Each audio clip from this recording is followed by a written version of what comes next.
when we were on the island, and it was hitting pretty hard.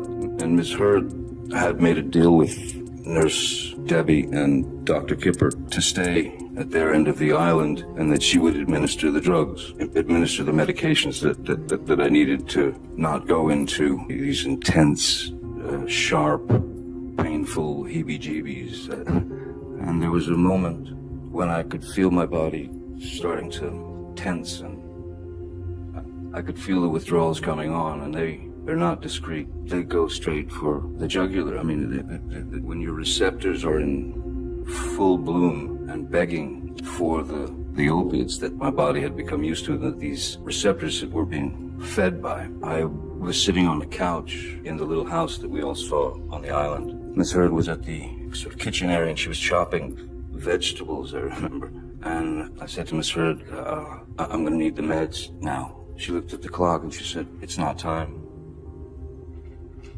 And I said, no, you don't understand. This is not about clocks and watches and things. I'm going into the ship, and it was visible. And I hate saying this, and I hate to have to admit this, but that was, I believe that was about the lowest point in my life. That was the lowest I'd ever felt as a human being.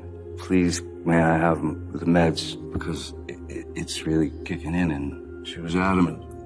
No, it's not time. It's not time. When I was begging at that point for the meds, I found that I had sort of rolled off the couch, and I was sitting on the floor crying, tears streaming down my face, begging another human being to please give me the meds that will take this away. She was adamant that, nope, it's not time, 4 o'clock. So the only thing that one can do is you go straight to the shower.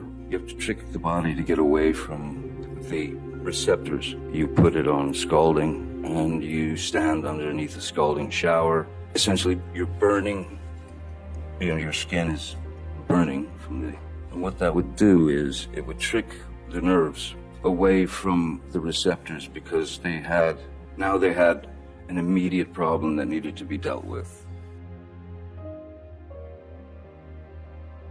Amber would take pictures of Johnny when he was passed out in vulnerable positions as a result of addiction and the medication he takes for it. Amber would even send the most embarrassing of them to her friend, complaining, "This is what I'm dealing with." Ice cream spilled on him, and his head cocked back in a posture where his airways could have been dangerously blocked. This might cause one to wonder if that is what a spouse would do as her husband battles those opioid-hungry, addicted receptors. Capturing those pictures of Johnny in those situations came across in the trial as if she was preparing a case against him.